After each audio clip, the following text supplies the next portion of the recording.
It's the doctor. The doctor? He's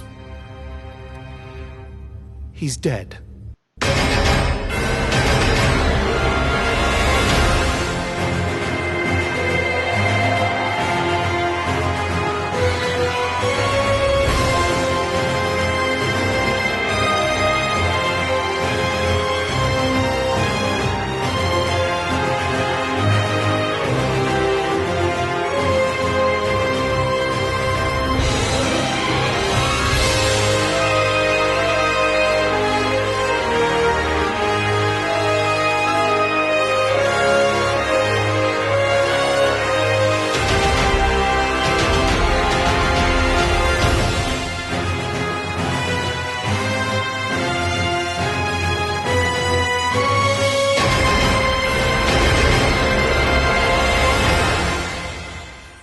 Okay.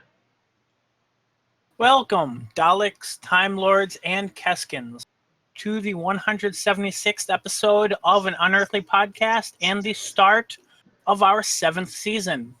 Streaming live on the 5th of October 2016 and featuring The War Doctor, The Innocent by Big Finish Productions, written by Nicholas Briggs and starring the voices of John Hurt as the Doctor and Lucy Briggs Owen as Rejoice. I am Bill Sylvia, the Man in Black, who just got a new book by one of my favorite authors that I can't read because I have 1,000 hours of homework. And with me are Mad Matt Winchell. Still waiting for Friday the 13th to come out, and now they're saying it might not be till Christmas. Randy Ronson McCulloch. Enjoying all my favorite TV show season premieres going on. Aaron Romeo Moon Burke. Been playing The Secret World. And Tim the Enchanter Sheridan. I'm okay.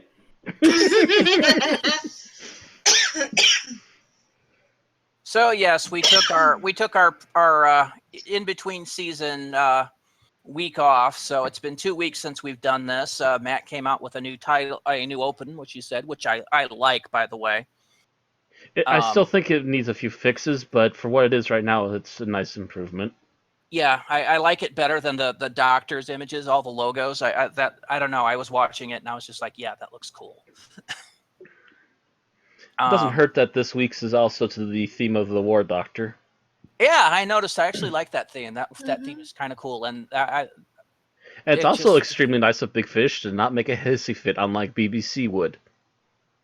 It really depends on the BBC at any particular given moment.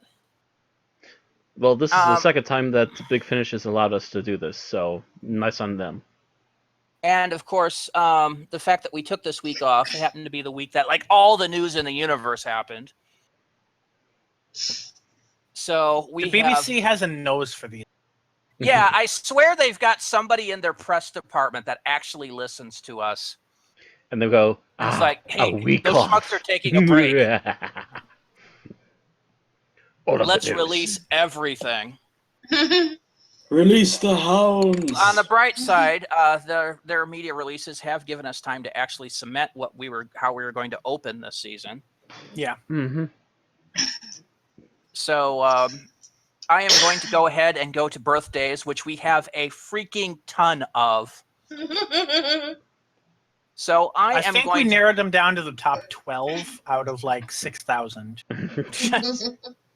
Otherwise, yes, we would be sitting here in hour 6 as I'm going through them, in tune probably to keep myself from going insane. But we're not doing that. Instead, I'm going to do this as rapid fire as I can.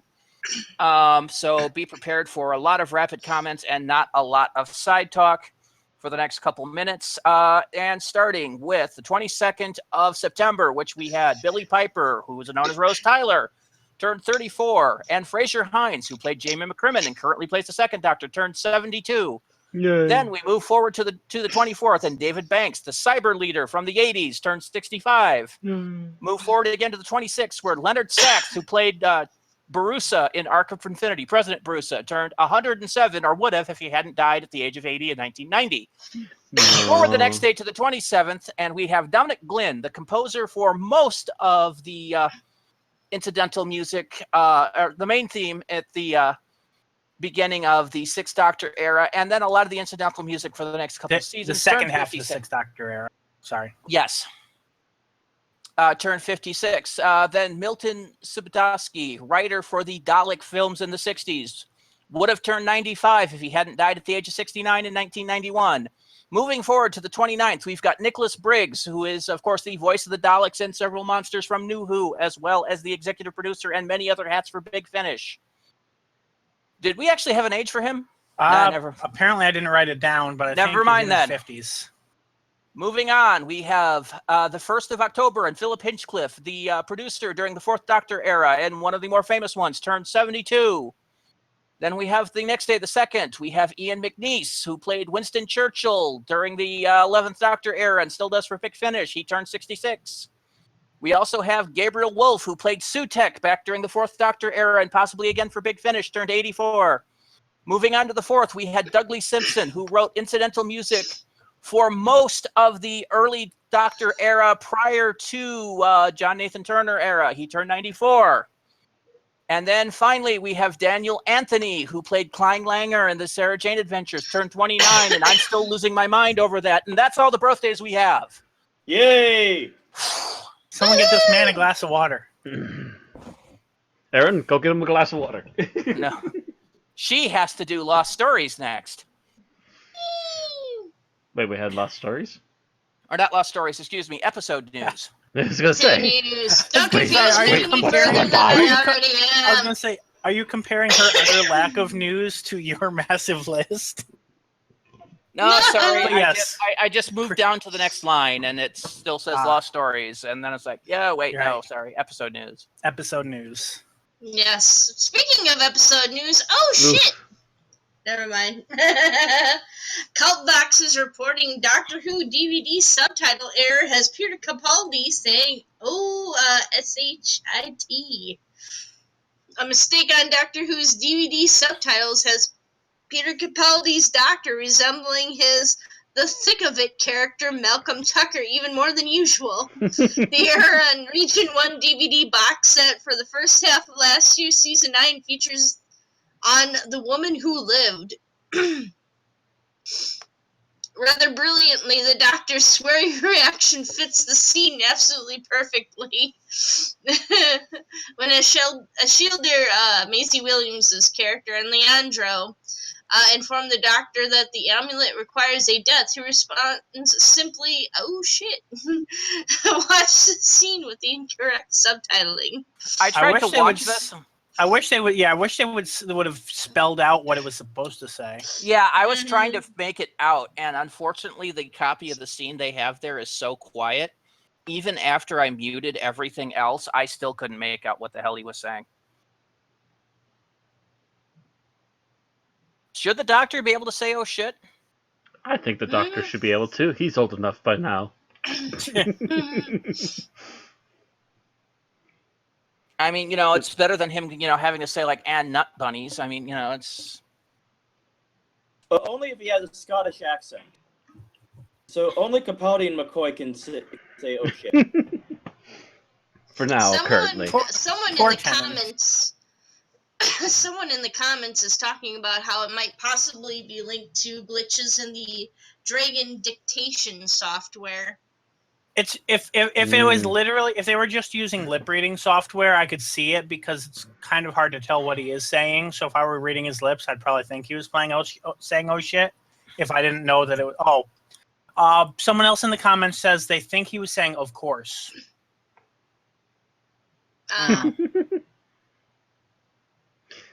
A very sudden change in the dialogue, isn't it? I think oh shit is better. Yeah, but then they would have had to move Doctor Who to post Watershed.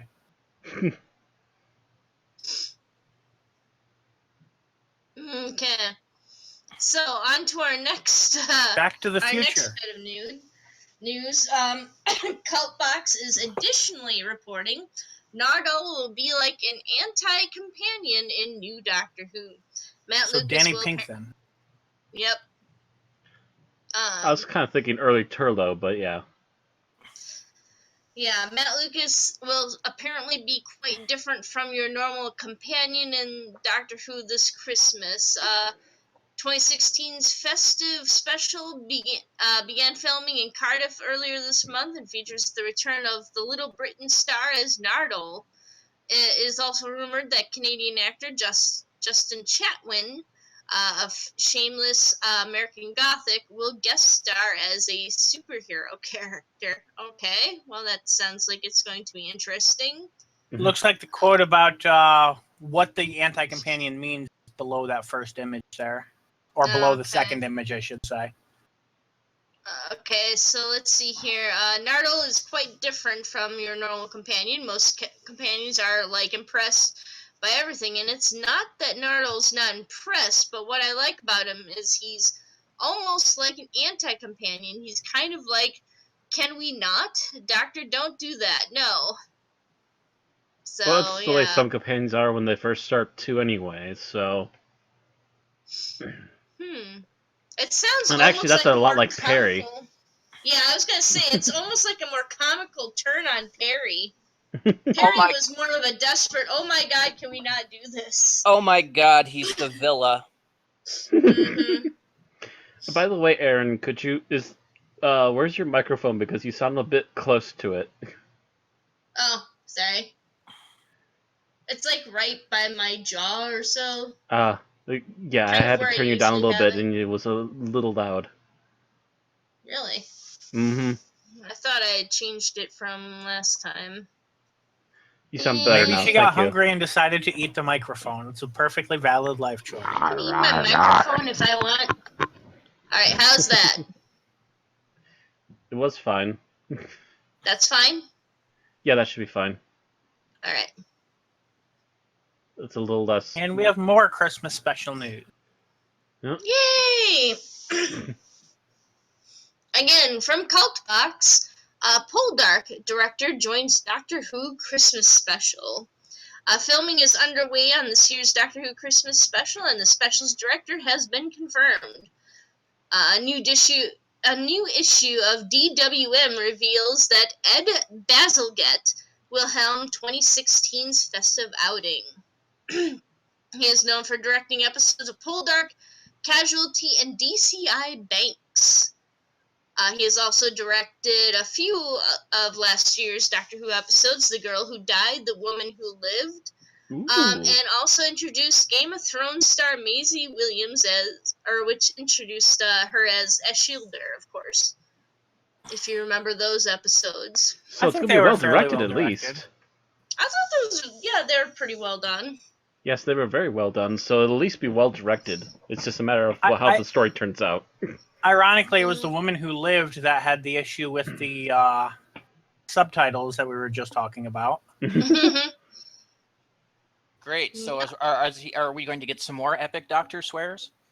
That would be beautiful. An I mean, the images the Doctor does look like he's going to curse at Nardole.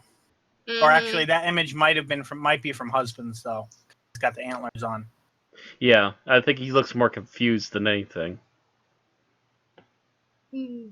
Oh, I think this is a scene where he asks if he has antlers on his head. Oh, yes. Ed Bazalgette has also directed several episodes of BBC Three's new Doctor Who spin-off Class, which starts next month. So yeah, he's all over Doctor Who lately. And speaking of Class, that's where the bulk of our news is coming from at this point. Yep. All at once. It's Class. So we're moving on to the Class news? Yes. All right, so we don't have Class. We have Class coming out our ass. So the story synopsis has just been released for Class. Says the latest official tagline reads, Coal Hill acts like a beacon across all of space and time to any being who might want to use it for mischief. You'll have to be on your guard. So basically, It's like, well, we've mentioned the fact that we've compared it to the Rift in Cardiff, but apparently it's physically attracting aliens. Great. So it says it's about while the students are preparing for the autumn prom, the school comes under attack, and 4 alienated students will have to form an unlikely alliance to defeat the aliens. Students are Charlie, April, Ram, and Tanya, by their physics teacher, Quill. And they're told by the doctor, guard against the creatures of nightmare that want nothing more than to find a way through Earth and to take for their own. That sounds a little bit like Sarah Jane Adventures was, but probably be taken a little darker and more serious. Possibly, yes. This was apparently supposed to be aimed for mid to later teens, at the very least. Kids that were people that were probably kids when they were watching Sarah Jane Adventures before its abrupt ending. Mm-hmm. Yeah. Talk about a dire ending. Well, what are you going to do when the actress who portrays the character that the entire series is, revolving around dies abruptly? Yeah, but then they also left with a cliffhanger, though, too, that she was actually a fake. So it's just like, that's gotta be hard tax for children. Carry on like 8 simple rules, only make it more awkward. Anywho. Anyway, after all of the speculation and rumors and innuendo, it is officially confirmed that Peter Capaldi will be appearing as the Doctor in Class. The Doctor has class. And we don't know if he knew this when he was posting that he was talking that he was thinking about it and he was just trolling us. We don't know. If he was, I suspect the hand of Moffat at work. Actually, one of the actors here posted a tweet with a picture of Capaldi and said, "We can finally release this picture. Loved working with him." #class DW for Doctor Who. Well, yeah, that's because it was probably filmed a few months. Well, it was definitely filmed a few months ago because they can't have just filmed it now. Yeah. And they're probably getting to the point where they're finally starting to release a little bit of information here and there. Because I remember Capaldi mentioning something like that when they were in the middle of their filming blocks. So I think he was trolling us. Yeah, I'm pretty sure he was trolling us and he already knew for sure. Filming, but I honestly don't know when Class filmed, so. Either way, I suspect Moffat may have had some hands in convincing Capaldi to troll us. Mm-hmm. Or they filmed the entire thing, and then they're like, "Hey, Peter, can you just come in back in costume for a second?" Make that kind of Legends of Tomorrow-esque cameo. While you're out there. Okay, doke. Next, we have. If you're wondering when you're going to be able to see this class, then it will be premiering in the UK on October 22nd, as well as in Canada on the 22nd, on BBC 3 in the UK. And I suspect Space in Canada. Yep. Mm-hmm. 2 days later, if you're living in Australia, it will be appearing on the 24th of October this year.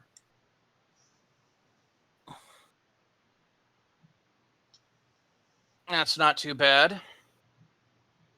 But unfortunately, for those of us living in the US, we will have to wait until 2017. And that's bullshit. And that's going to bite them in the ass. That is absolutely stupidity on their part. And what I've heard is they're planning on basically double-heading Doctor Who in Class. Yeah, that's what it seems like they're going to be doing. That is the worst idea because you're making a convoluted mess to keep up with. No, it's not just that.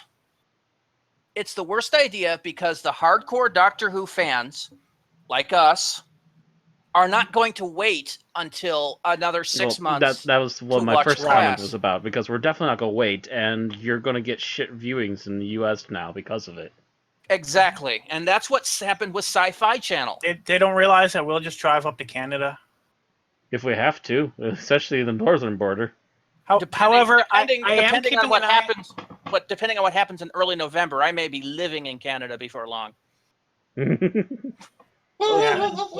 the Australian. However, I am keeping an eye on the BBC America's schedule just in case they fucked up with that tweet and it's actually going to be, going out live at the same time. It makes very little sense for Space to get it, but not BBC America. So It makes absolutely zero sense. yeah. So I'm hoping it was a publicity fuck up and that it's actually going to be airing on the 22nd. But as of now, that's just a hope. Yeah, you'll keep an eye on it. I'll keep an eye on it. If it's not, it's going to screw it up. And we will be covering Class the week after it airs in the UK. For a couple of reasons. For one, otherwise we're going to get scooped by every other country on the frickin' planet. For two, if they're double heading it like that, we don't have time to do Doctor Who and Class on each week. Yes. Mm-hmm. So it's best we get it out of the way now, deal with it, review it. We'll get it somehow. We're not going to say how. We're not going to name names, but we will get it. Mark our words.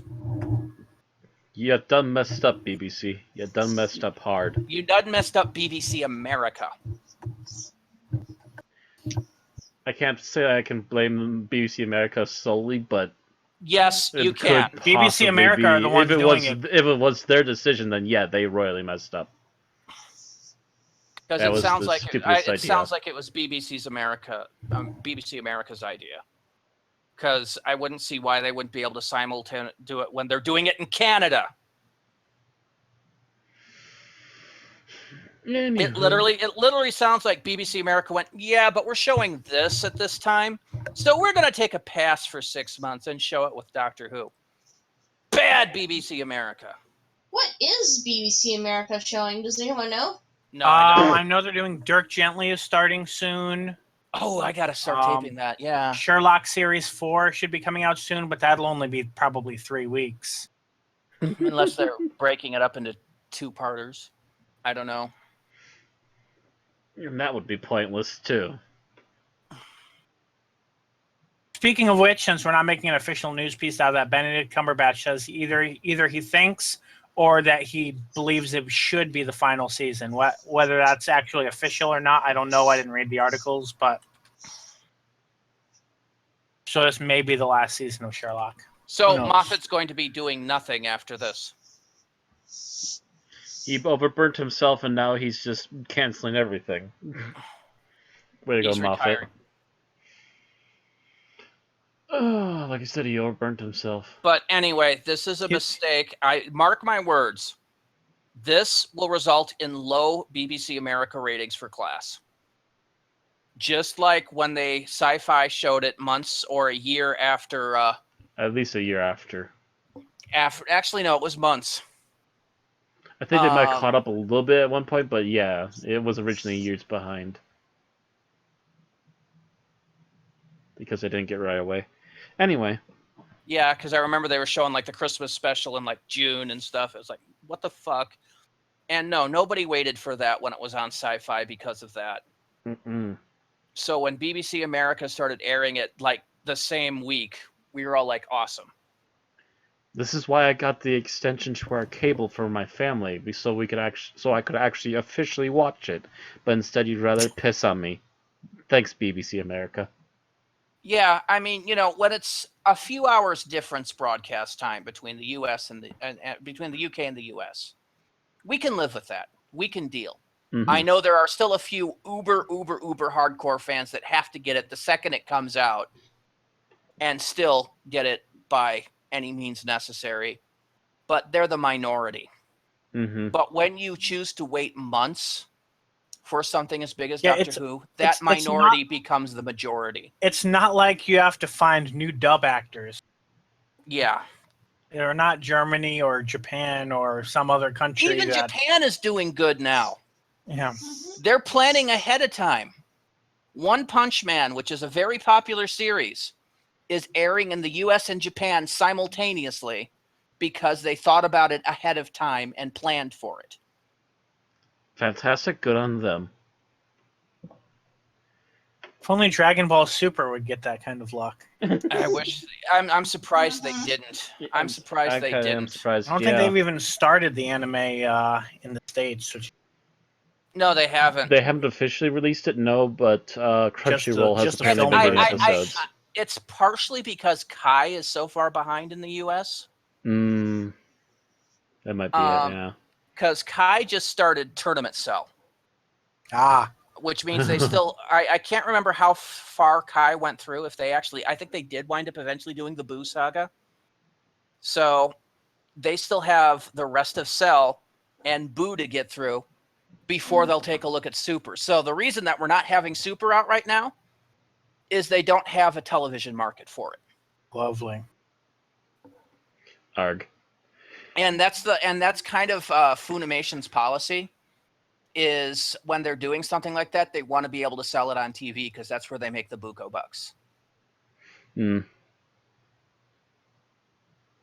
I know this by talking to people that work at Funimation that come to GeekCon as guests on occasion.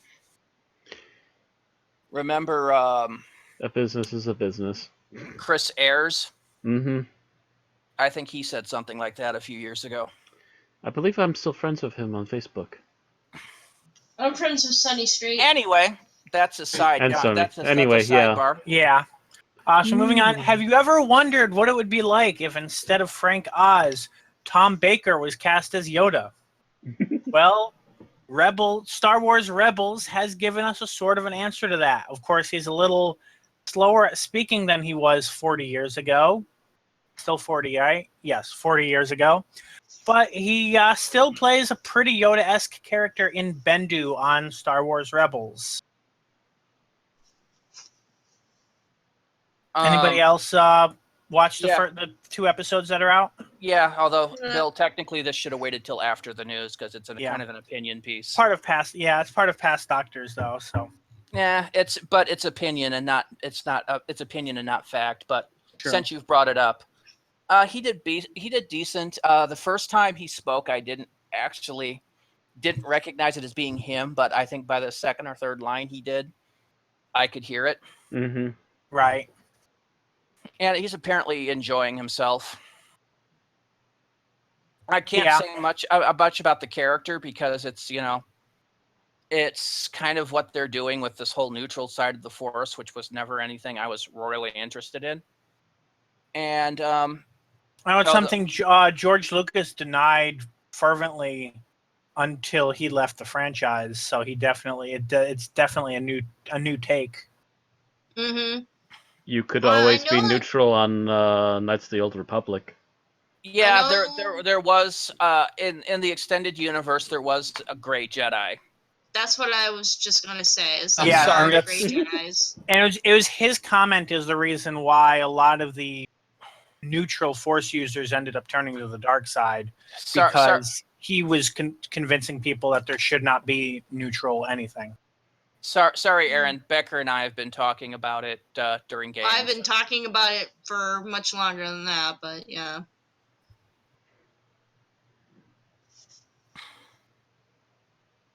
But yeah, it's this and this Bendu seems to be generally a good guy because I couldn't really see Tom Baker playing somebody evil. Mm-hmm.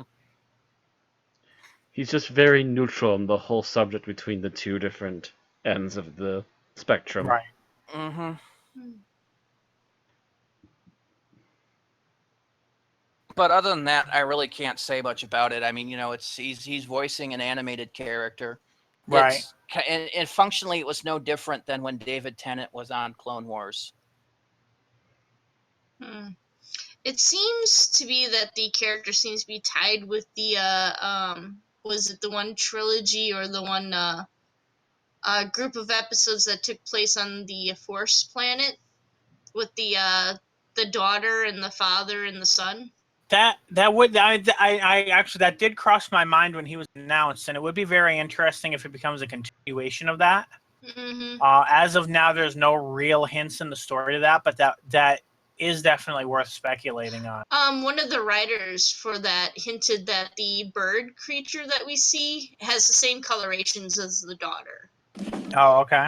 Like it's white with like kind of greenish opalescent feathers as kind of hair. Yeah, so that's something Sarah Bloy told me about. Mm. Well, it's something I'll pay attention to and keep watching. But I was watching Rebels anyway, so I really can't say more about Tom Baker's role in it up till now. He's only had a total of like 3 or 4 scenes. They're good scenes, but you know, he was big in the first really mostly the second episode, I believe, or the second part of the first one, so to speak. And he's only had a moment or two in the third one. So it's going to be interesting to see how much this plays out and how important he is to the overall story arc for the season. Mm-hmm. So moving on, we have awards. And Doctor Who won some. In this case, the BAFTA Wales Award for Special and Visual Effects, Titles, and Graphics. That was on the Series 9 opener for The Magician's Apprentice. These were effects supplied by Real SFX and Danny Hargraves, while the visual effects were supplied by Melk VFX. Both of which had won the BAFTA before, the same award for Day of the Doctor back in 2013. So congratulations to those guys, and congratulations to Doctor Who. I imagine the Snake Man effect had a little bit to do with that. Yeah. That was a unique one. It was unique. I wasn't overall fond of it, but possibly.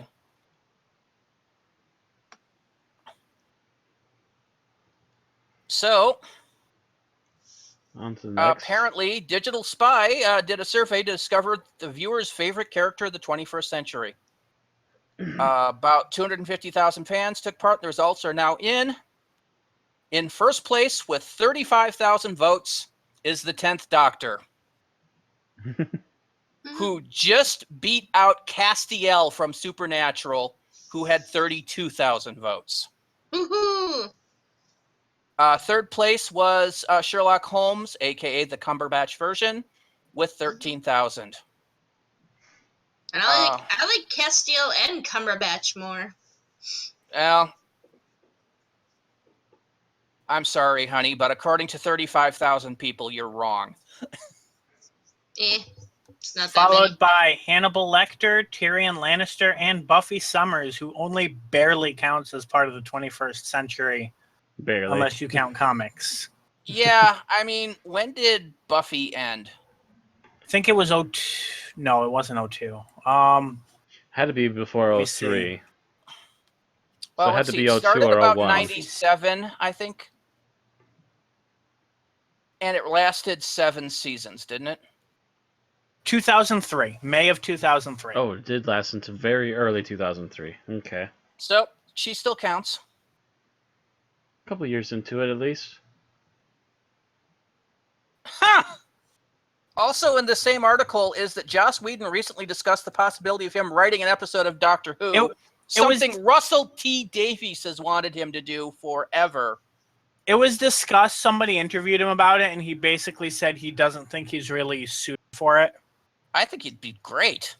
Basically, he was saying that he would have to sit and marathon Classic Who in order to even start.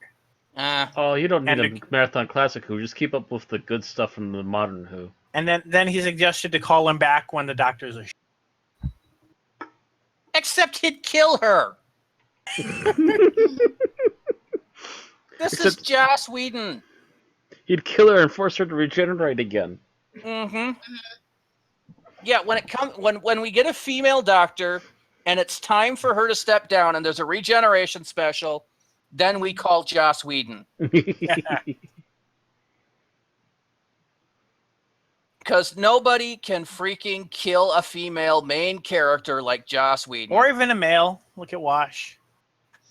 Okay, Mhm. you know, in fact, Serenity was one of the few series he did where the female lead didn't die. Pretty much. He lampshaded Buffy it a few only died times. 3 times.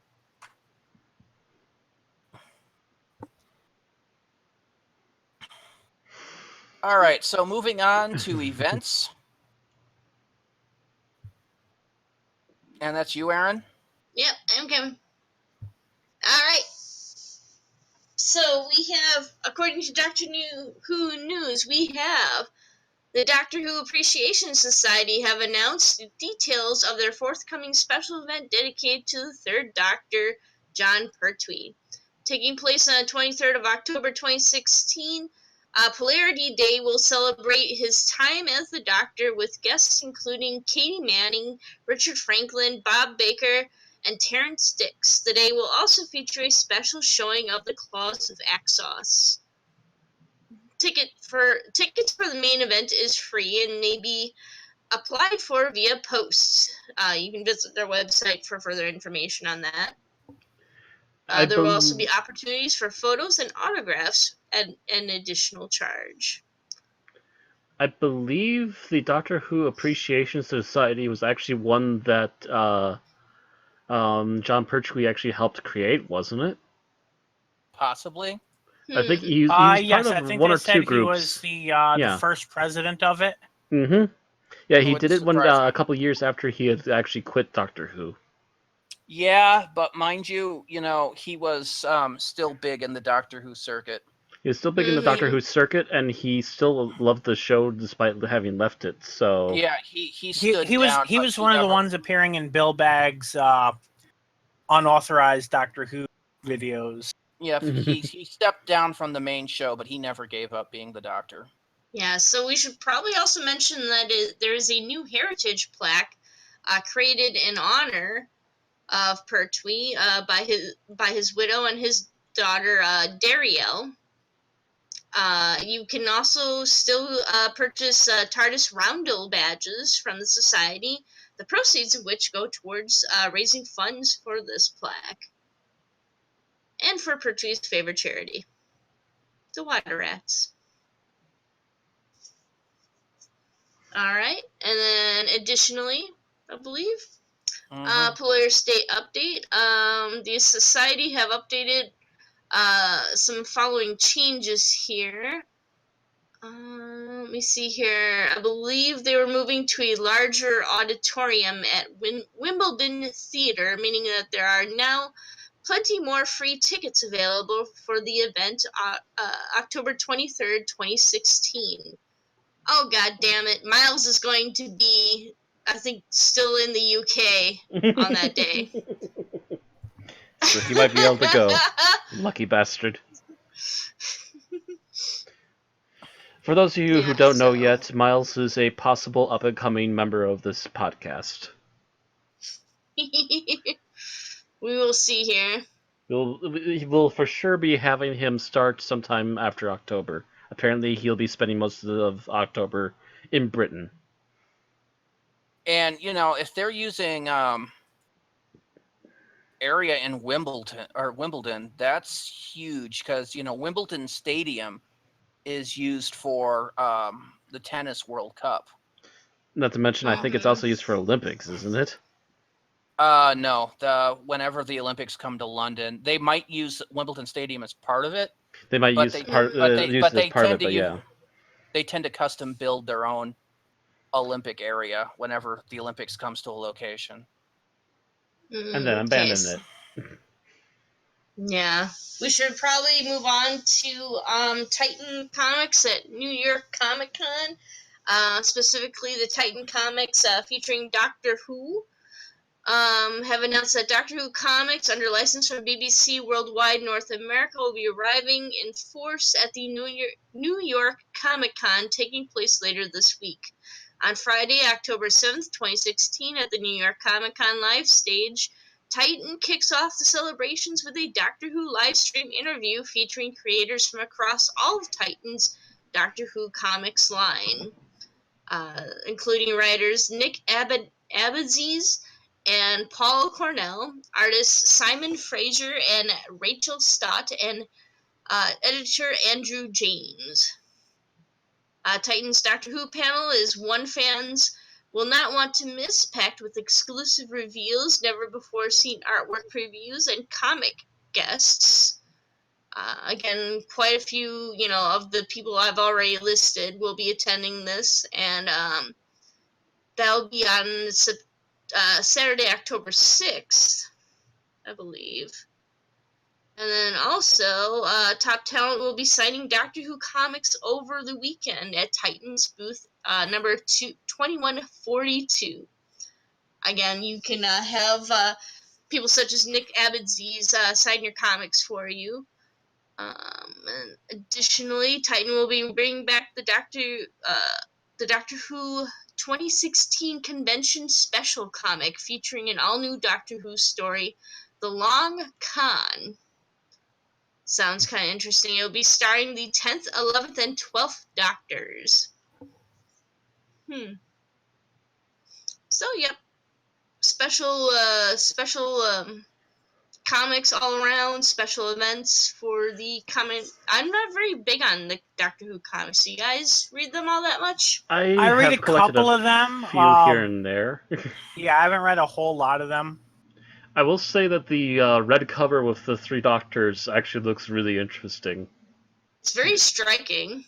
And I will say that you can actually tell which Doctor's which one, even without the different brainy specs. Mm-hmm. Speaking of which, that 10th Doctor 3D glasses.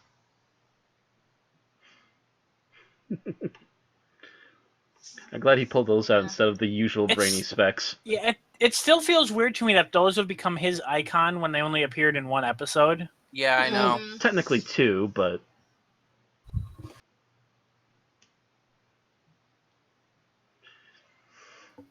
At least the Fez appeared in multiple episodes, and which that might have been because it got so popular, but still.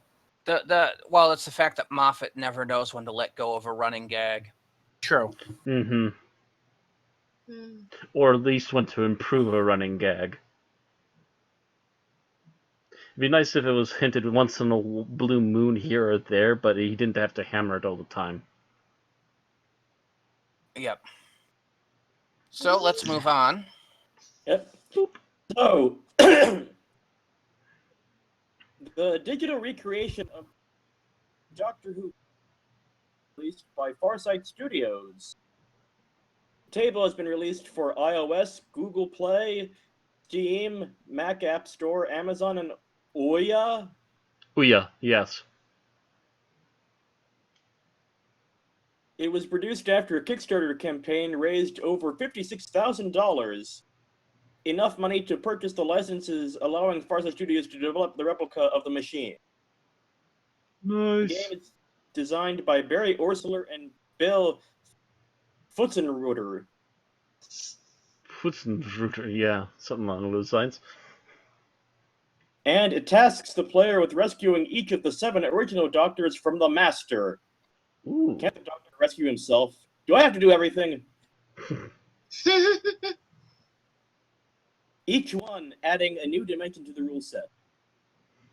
Multi-ball is played via a level 3 Time Expander mini playfield that raises up to reveal more targets, and it allows the players to defeat Davros and his Daleks and restore Earth's time to normal.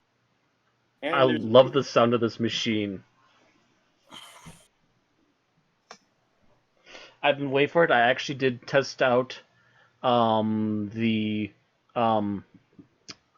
pinball machine game that they're using the engine with for this, and even on my older graphics card, it worked really well. So I've been kind of waiting for this one to come out so I can actually get it.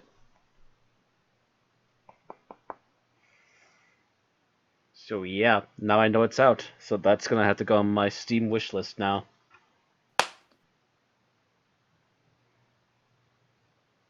All right. Sorry, I really can't get that ramped up over pinball.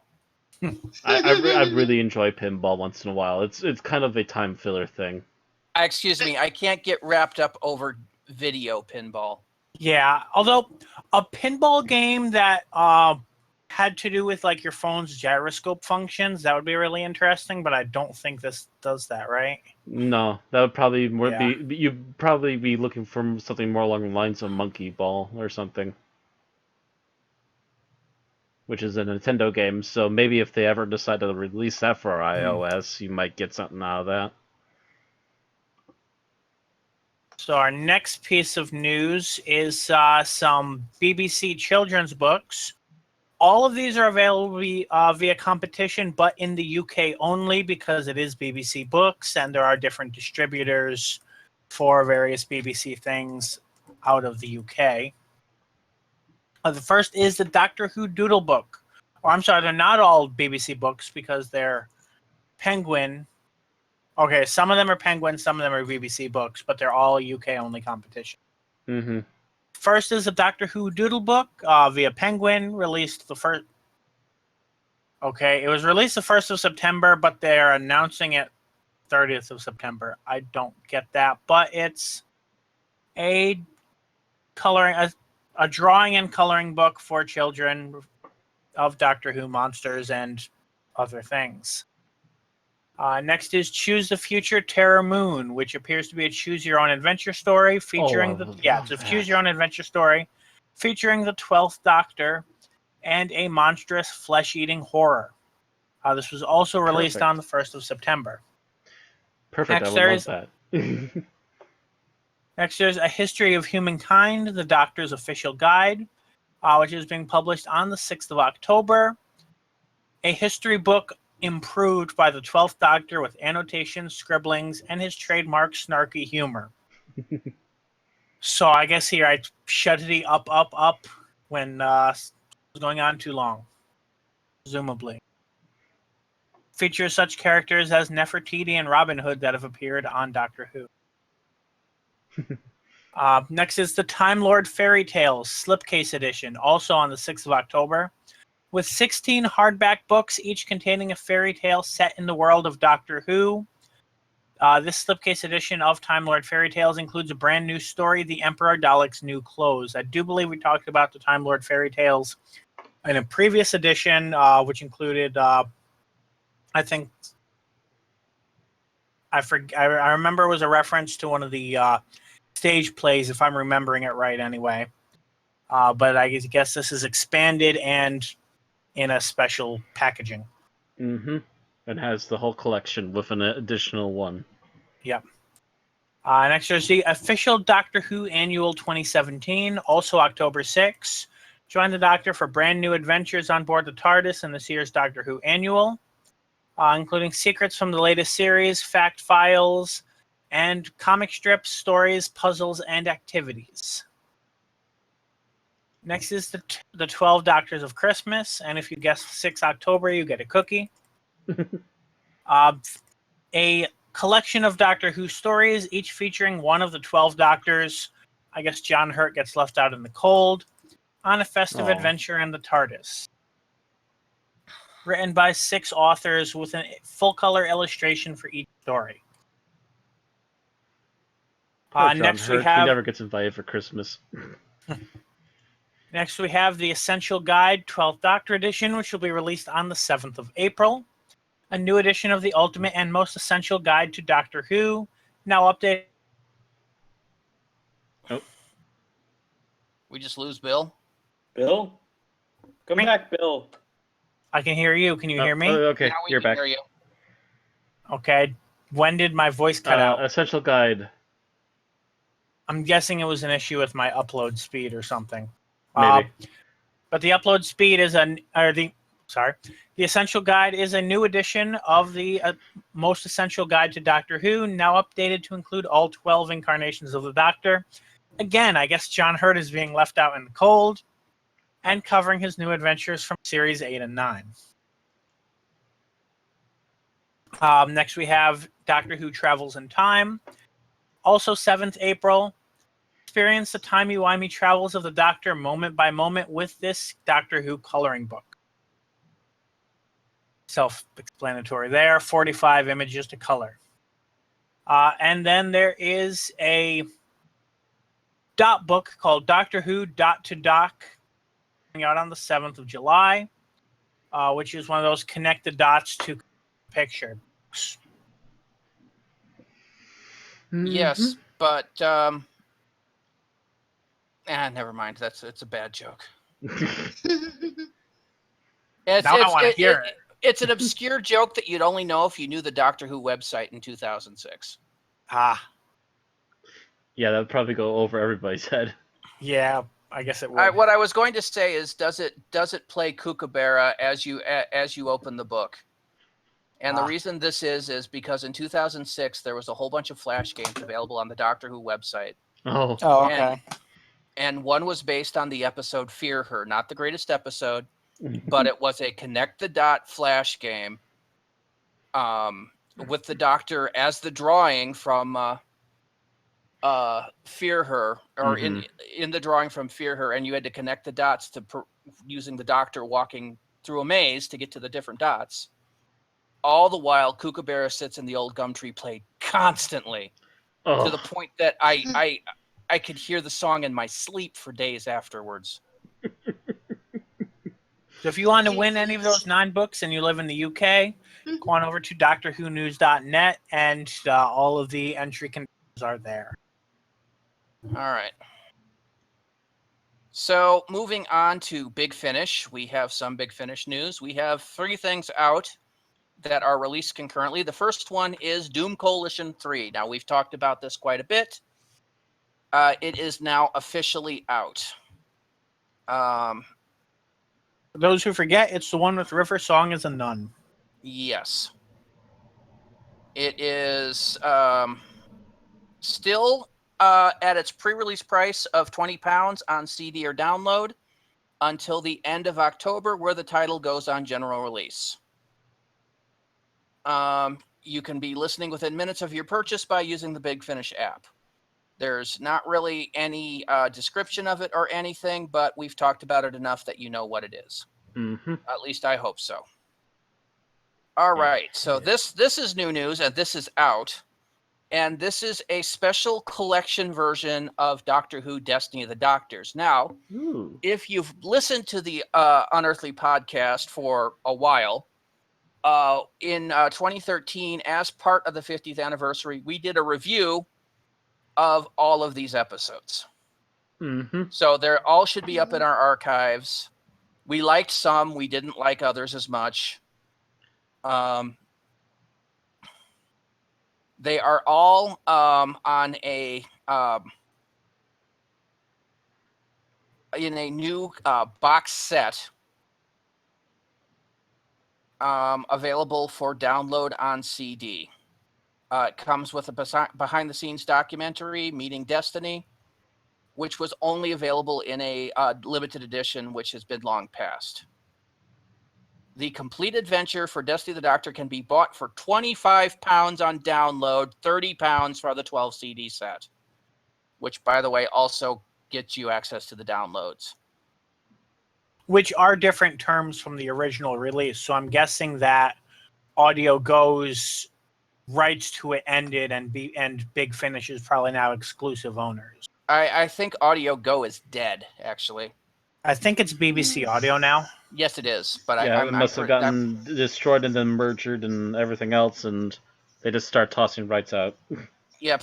They just decided not to re-up. And then so finally, Big Finish is like, hey, stuff. We can do a special. Okay. And then the final item that is currently released is Doctor Who: A Full Life, the 4th Doctor short trip done by Matthew Waterhouse. The description is as follows. Adric's life is full of death. His parents died when he was a child. His brother died a few months ago. Now traveling with the Doctor and Romana, everywhere he visits, people die.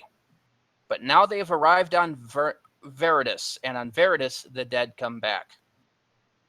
This kind of sounds like a Adric version of the audio that we did for Nissa not that long ago. Yeah, the Yeah. Garden of the Dead, I believe it was. Yes, it was. Yeah, where it was Turlo. Yeah, Turlo was the main character who was talking for it. Yes. Yeah, but it was Nissa that had that kind of thing. Mm-hmm. Yeah, because Nissa had the her father / master apparition. Yep. And now a full life is available for download today for $2.99, essentially £3. The entire run of the 2016-2017 stories can be bought in subscription at £30 for all 12, making them available as they come out. The 2015 tales can be bought the same price in one go in a bundle. So, many ways to get this. The cheapest is £3 for download. Matthew Waterhouse doing a short trip of his time with Tom Baker and Lala Ward. Oh, and apparently K9. That's everything that's out now. We have some upcoming releases, and Aaron has those. Yep.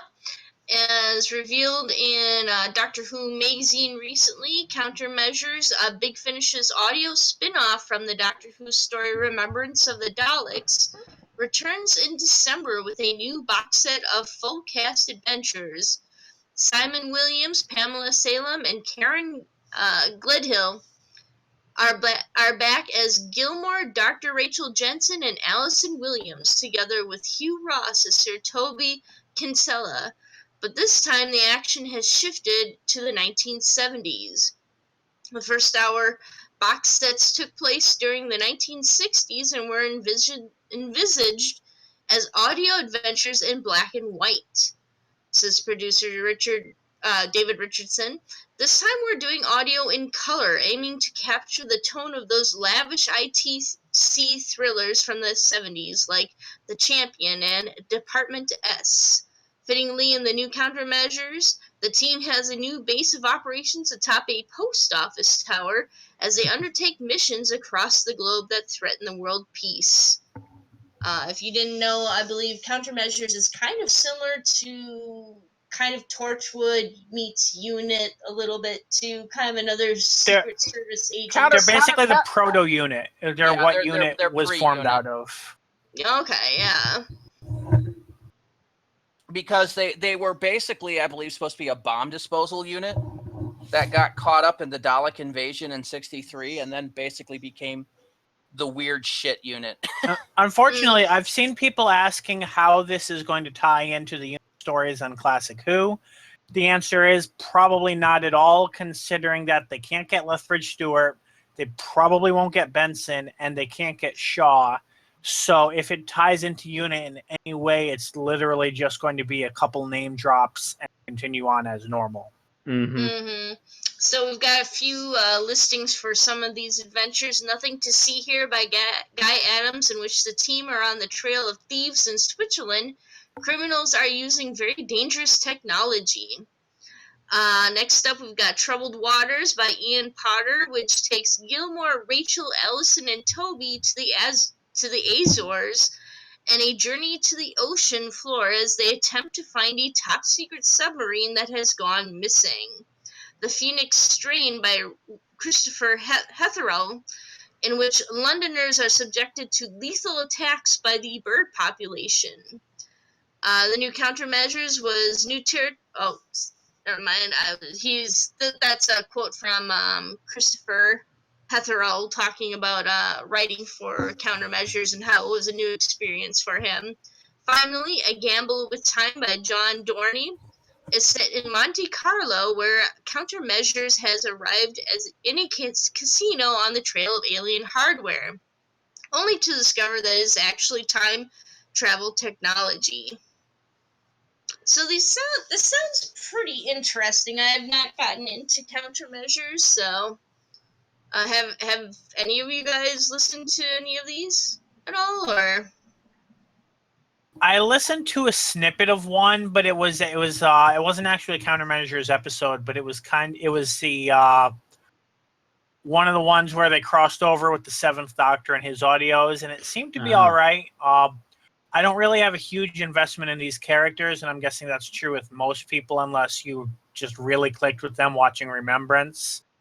So for that reason, it doesn't really do it for me, but I feel like if they were all right in Remembrance, they didn't particularly pop for me, but who knows, maybe they've done something to help them pop even more. Could be interesting. I imagine once you start listening to them, there's more to it, especially since Big Finish is usually very successful with their spin-offs. I just don't have enough experience with them to really be invested. It sounds kind of like Jago and Lightfoot, where, they took some fairly simple characters from, was it Talons of Wang Chiang? Yep. Yeah. And expanded upon them. That's exactly what Countermeasures is. Just a heads up, we are at the hour mark, so you may want to just skim through the next few as quickly as possible. All right. Doctor Who, the Third Doctor, Volume 2 is headed on out soon. In November, Big Finish will release the second volume of Doctor Who, the Third Doctor Adventures. It's the follow-up to a very well-received Volume 1. Let me see here. Transcendence of Ephros by Guy Adams. The Doctor and Jo arrive on the dying planet Ephros, where Galactus Power Inc. is exploiting the world's remaining resources, but something is stirring beneath the surface. The Hidden Realm by David Llewellyn. The Doctor and Jo journey to Bramfield, Newtown, when the husband of Jo's cousin vanishes mysteriously. As magpies circle overhead, the Doctor discovers a terrifying alien plot. So that should be out here shortly then. Looks like $25 on CD, 20 for download, or 25 pounds, I should say, 20 pounds download. Okay. Up next, we've got Doctor Who 2017 Short Trips. So we've got today the brand new trailer went live for January's Doctor Who Short Trips: The World Beyond the Trees by Nicola Walker and written by Jonathan Barnes. Let me see here. The Gardener's Worlds. And then Doctor Who How to Win Planets and Influence People. That sounds like it'll be an interesting one. Doctor Who Flashpoint Following, and you can get these on a subscription through £30 for short trips, or you can buy them individually for £2.99. I don't know. I'm not very good on my currency. Essentially £3. Currency. £3, yeah. All right. And those, you can also find those on discount too. All right. So Doctor Who Short Trips 2018. Jesus, Big Finish. Just like glut More of information here. More information. Throw it tell you at them that now. they noticed that we went on break. Yeah. Big Fish is like, let's give them more short trips. Talk to us. Talk to us. Okay, so they've got some news of some further stories going on into 2018. They've confirmed producer Ian Atkins says, I love being a part of the range. I bet he does. Both the 2017 and now the 2018 series of Doctor Who Short Trips can be subscribed to right now for £30 per year, or individual titles can be bought for £3. And really, that's about it. You can also listen to them on the Big Finish apps and find them specially priced bundles. Yeah, and that's about it. There's no actual description of anything they have planned for 2018. Just that they're announcing that they're for sure doing 2018 now. Yeah, all right. basically. So I was hoping to have more time for this, but I wanted to discuss, there's been a lot of season television premieres out in the last bit. The first one, of course, is Netflix Luke Cage, which came out on the 30th. I haven't seen it yet. I'm planning on watching it tomorrow. Erin marathoned it on a Monday. She had off. I did as close to marathoning awesome. as I could with multiple shifts and sleeping in between, but I finished it I finished it on Sunday night, I think. Aaron got up before I did and was already on the second or third episode by the time I woke up. So I got. Oh yeah, I made sure to watch the first episode before I went to sleep on that the night it came out. Even though they waited till fucking Pacific time. Of course, Oh, they would did. have really? gone to sleep. I would have gone to sleep if I had known they were going to wait until Pacific time to release. Wow. Yeah. Apparently, when it came out, it killed Netflix again. But that's not unsurprising. But everybody I've talked to has said it's very good and a must see. A very full, I should say, a very robust story.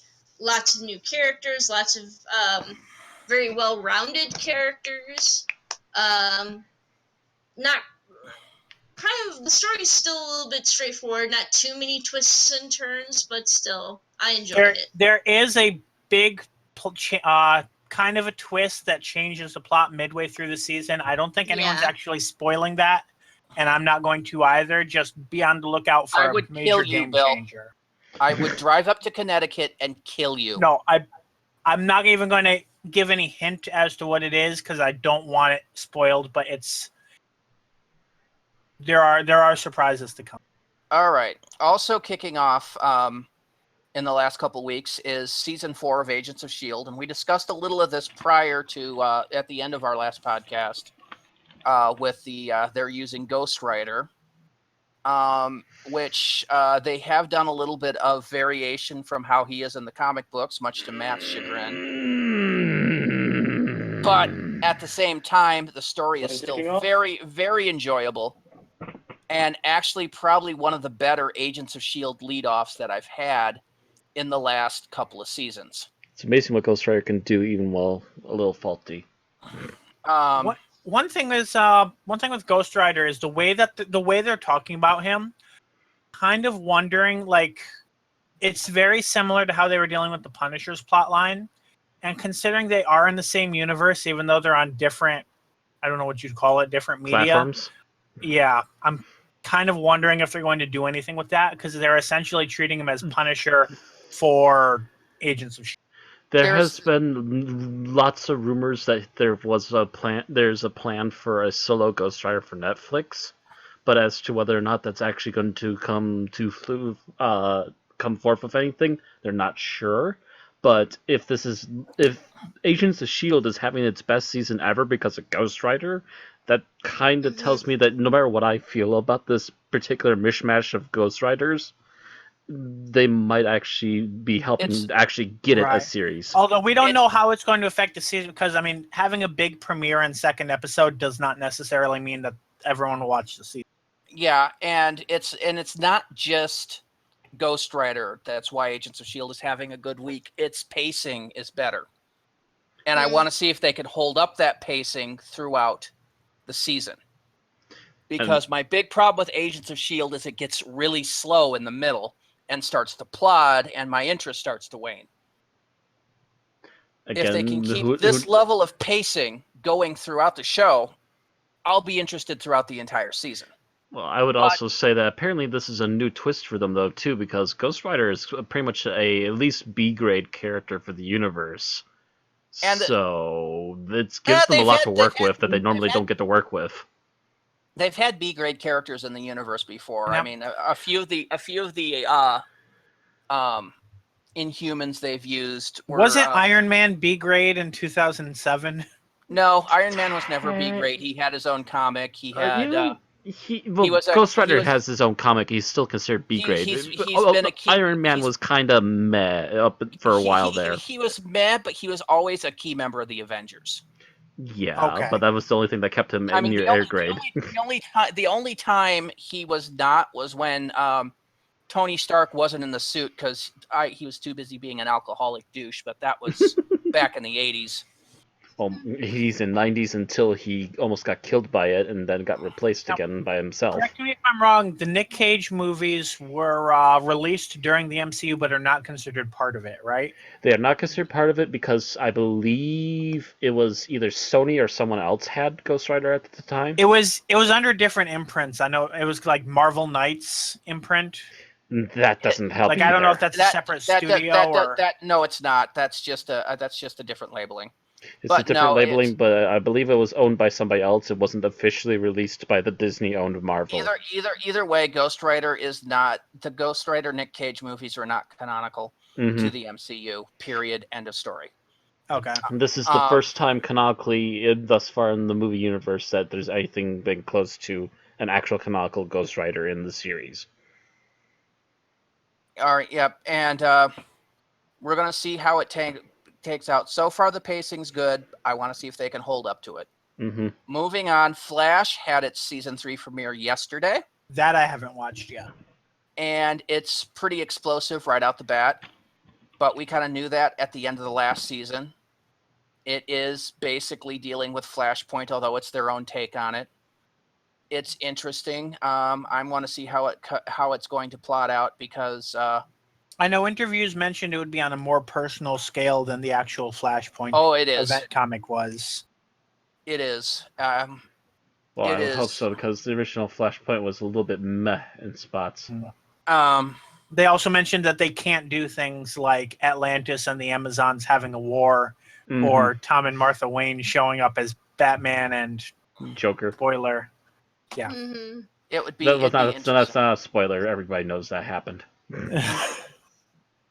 Anyway, basically Barry kind of gets everything he ever wants, but he can't keep it. So it's kind of bittersweet, and of course we're gonna have to see what the repercussions is starting next week. Arrow had its season premiere tonight. I haven't seen it. Aaron hasn't seen it. I'm pretty sure no one on the podcast has seen it. Right. I think Kamen Rider X8 had its season premiere as well. I don't think anyone's watched that either. Okay, but we'll have to discuss those at a later week. Ash vs. Evil Dead had its season 2 premiere. And they had the episode up on stars.com for free download from starting the week before. It takes place a few months after the finale of Ash vs. Evil Dead, and it hasn't lost any of its touch and style. It's even lampshading itself a little, which is kind of cool. Also, Lucy Lawless is continuing in her role from the end of the last season. And then finally, there's a new show on the block for those of you that were fond of action or buddy cop movies in the 80s. You are well aware of Mel Gibson and Danny Glover's Lethal Weapon characters. Fox has rebooted those characters for a new series. And while the season premiere did not thrill me that much, its second one has absolutely sold me. It is probably now my favorite new show of this year. I was a major fan of the Lethal Weapon movies, so I was a little leery going into it, but the writing for that last episode, they've absolutely got the characters down. It's beautiful.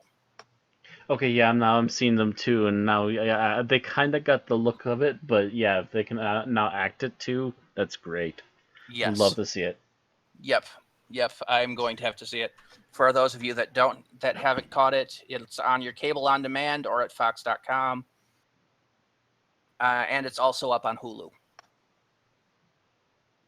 All right. Play Hulu. Anyway. That's the end of that, and we're going to move on to our 5-minute challenge because we're a little behind, and we're going to try to catch up. So who wants to do the 5-minute challenge? Is it my turn, or did I do it last time? I have no clue. It's been 2 weeks. I'm trying to remember. Last week, the last episode that we did, I did. If that's that's right. Yeah, I was willing to, but you did take it. So I guess it is my turn. All right. Let me just pull up this stopwatch. It's finally my turn. You ready, Matt? I think I'm ready. All right. 3, 2, 1, go. 2 Time Lords are trying to set up a what's it called? The Time Disruptor? Disruptor. No, the it's 2 the Time Lords are trying to Disruptor. It's the one start up the from- Time Disruptor, and in the midst of this, the Doctor suddenly appears. It is the War Doctor, and he tells them to all escape before the time disruptor goes off. He has dealt with it before, as this was tied into a First Doctor episode, and he manages to set it off and escapes, but is slightly injured in the process. He lands on a peaceful planet, protected by a female alien. I forget her name right now. Rejoice. Rejoice. Thank you. Rejoice helps nurse the Doctor back to health. He is out, in and out, I believe, something around 100 days, 160 days, something to that effect. In the end, he wakes up just as the planet is being attacked by another group of aliens. It turns out that that Rejoice's people came from another planet, but escaped from it when the other locals took negatively to them. They don't understand why, and they're a peaceful lot, so they decide to leave. The Doctor overhears Rejoice talking to her father and her reluctance but willingness to give back the Doctor his key to the TARDIS, and even though she had hoped that he would help. He decides, after hearing this and getting his key back, that he will instead actually stay and help, and manages to turn the communication satellites so that they now protect the planet from the onslaught of the alien enemies. The Doctor promises that he will stay and let them rejoice over his helping them if he's able to stay somewhere nice and quiet and relax while he continues to heal up from his recent barrage with the Daleks. After apparently a number of weeks, he still gets visits, but in this particular visit, as Rejoice comes back, he is also visited by another Time Lord agent who is there to bring him back into the war. He unwillingly tells them that he's not going to go. He'll come back to the war on his own terms when he's good and ready, and leaves with Rejoice on a boat. However, the Time Lords will not take no as an answer and forcibly bring him back in, while also removing Rejoice from his side. And that pretty much, and after bringing him forth to the current dictator on Gallifrey, we are left hanging there for now. All right. Done. So you did it in basically 2 minutes 40 seconds. Woo! Not a lot, and it's not really the current dictator on Gallifrey. I believe it's a chancellor. Cardinal. She's Cardinal. Cardinal. Yeah, It's she's acting the like a head dictator, though. strategist. She's the head strategist for the Mm-hmm. Time Lords. Also, you forgot to mention the fact that the Doctor is refusing to call himself the Doctor. Well, Mhm. I figured we'd get into that, but yeah, Yep. the War Doctor refused it, as far as we've seen of him anyway. So Yep. So, pulling out my dice roller. All right. So, we are starting with Bill. What did you like overall? Okay, I'm going to say I like the idea of Dalek-like. Go. Can you restart, Bill? Because we lost you. mhm. Okay. I like the idea of the Doctor finding a Dalek-like race, and kind of doing his kind of coming in as a regular Doctor when he's been used to the war, kind of getting a chance to reboot himself and do Doctor-like things in between moments of war. All right. Yeah, I can see that. Let's see here. Who's up next? Survey says Who's on first? What's on second? Aaron. Overall, I did like John Hurt as the Doctor. I thought he came off pretty good, a little bit soft spoken. And he didn't really do too much. This wasn't exactly an action packed story, but I felt he was still able to pull off the Doctor pretty well with this. I like how he was kind of grizzled sounding, and then he also sounded very weary, especially when he's trying to recover. He's trying to just kind of settle down. And also how he comes off as kind of irritable towards Rejoice when she keeps pushing him and keeps trying to tell him that he's the Doctor, keeps referring to him as the Doctor. He's like, I'm not the Doctor. So Yeah, You know, we accuse Eccleston and Tennant's doctors of having PTSD. We can see that the War Doctor is basically having traumatic stress disorder. There's no post about it. Mm-hmm. Mm-hmm. All right, Matt, so you're up next. What did you like? Just love how this entire story kicked off with a big reference to the first Doctor and the current War Doctor handling it as he can. Because he's seen this before and he knows how to get out of here in the nick of time. I believe the Time Destructor is what killed Sarah Kingdom, isn't it? Yes. That's correct. That's what killed Sarah Kingdom and nearly killed the first Doctor. So He managed yeah, to pull himself into the TARDIS in time and escaped more or less the same way. So yeah, that's a colossal nod. Mm-hmm. All right, Tim, how about you? I really liked how the relationship with Rejoice was fleshed out in such a short amount of time. This story really gave me deja vu for the Star Trek episode "The Inner Light." Mm-hmm. Which one was that? The one where Picard gets hit by a probe and he Okay. Say no more. The one where he lives out the life of a guy, yeah. I can see that a little bit. A touch. Yeah, I mean, Although, unlike it's that, it's not a shot-for-shot remake, but it does evoke. well, it's also not a fiction, so to speak, or a summary of what happened in somebody else's life being forced on him. This is more of a, I'm here, and now this is basically his chance to recover.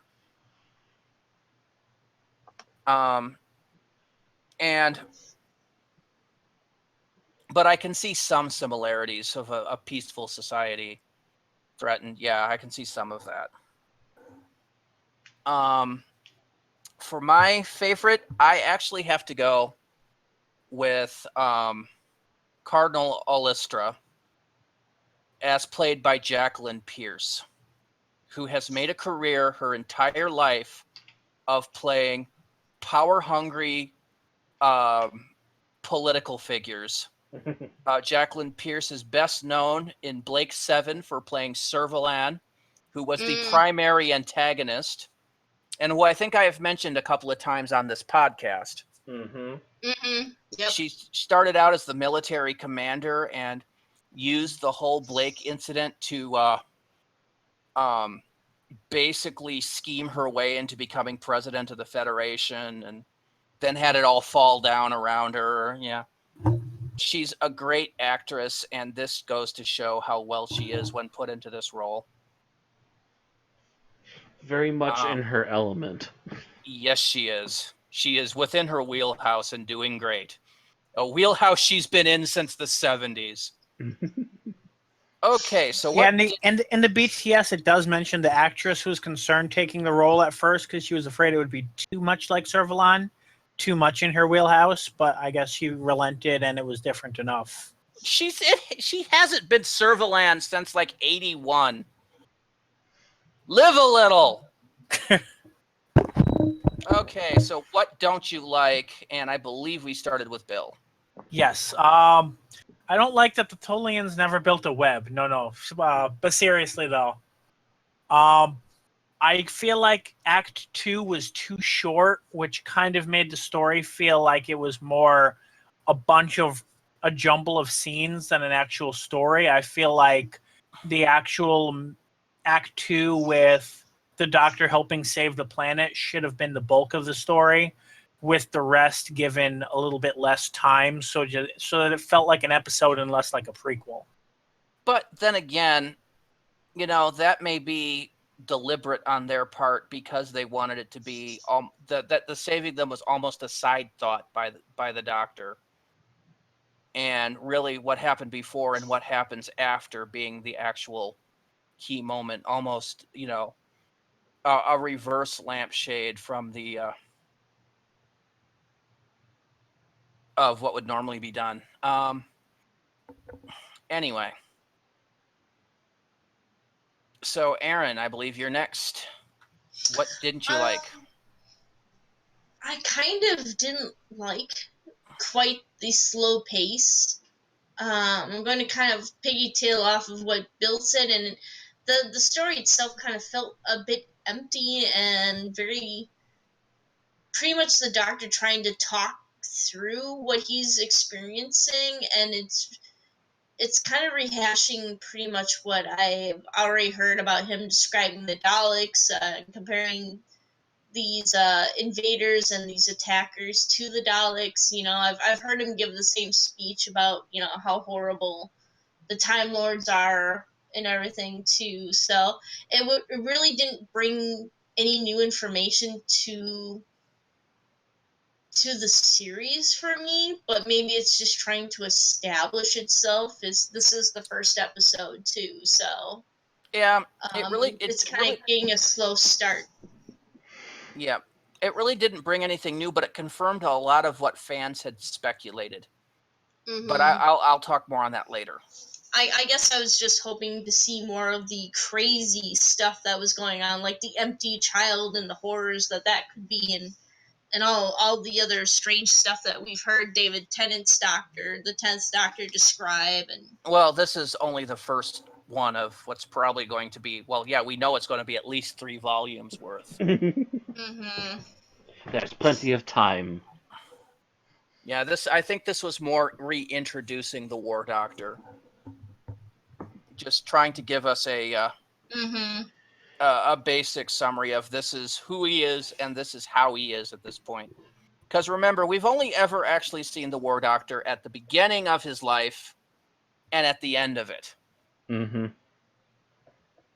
And now we're jumping in somewhere in the middle, which I'm not wholly agreeing with, because I would have loved to see, them have started these right after he got into the thick of things after regenerating. But then John Hurt would have needed to do young John Hurt voice, and I'm not sure he can do that anymore, yeah. At least no more. At least not without, one-liners. Anyway. Was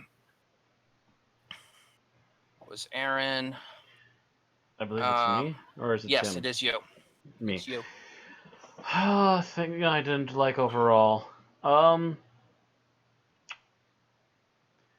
It's actually kind of a little bit hard to be negative, but I will say, I found the peaceful people to be maybe a little too mindless in their peacefulness. That they literally have to talk about any action they do with an entire party of people before they do it. And you stole mine. Yeah, it's kind of like with the Trockens almost. Almost, yeah. Yeah, it did feel kind of Traken-esque, but even worse because everything had to be approved by the collective, which, And why you couldn't have better communications with that collective to hurry things along is beyond me. Because these are obviously supposedly a very advanced technical race.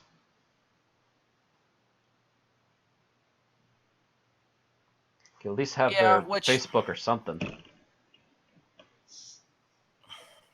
And don't you dare tell me they couldn't have that by now, because they could have had it. They had missiles to drive them from one planet to another. Space Skype. Spacebook. Anyway. That's all my right. bit. So, Tim, how about you? What didn't you like? I thought this story took a long time to really get started.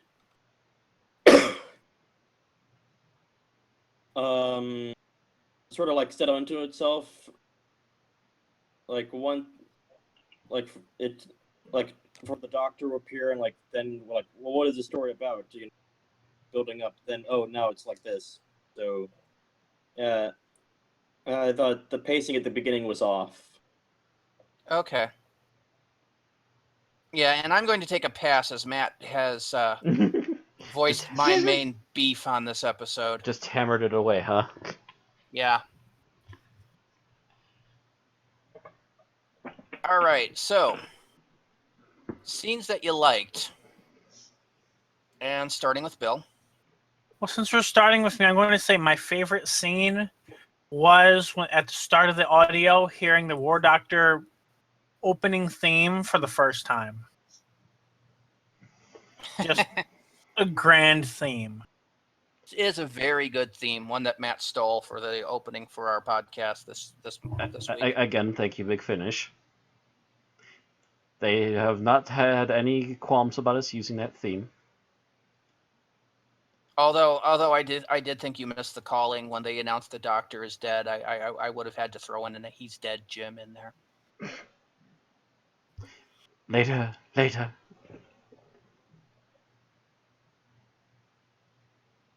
But other than that, yeah, the opening that opening theme is pretty epic. But Big Finish is known for making opening epics. If you remember the Eighth Doctor's opening theme, Oh yeah. that's pretty badass too. Yeah. Yeah. Mm-hmm. Big Finish has some great people working for them, and some of them do great theme music. All right, Aaron, your favorite scene?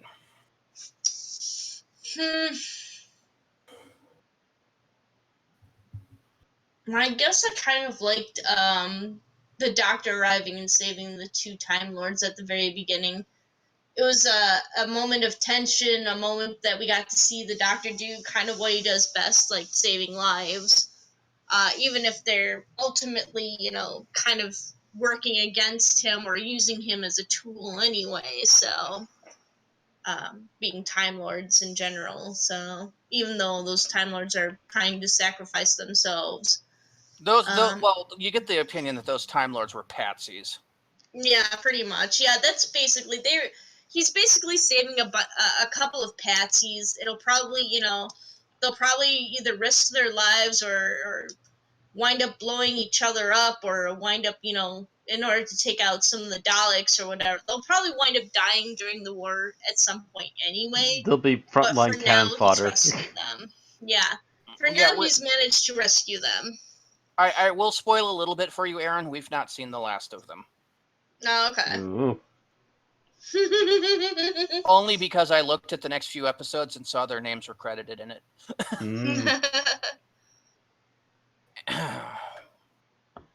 But yeah, if you remember correctly, the Doctor was not meant to save them, and Cardinal Servalan was pretty pissed when she found out what happened. Mm-hmm. And I think that's part of the reason the Doctor did it, just to piss her off.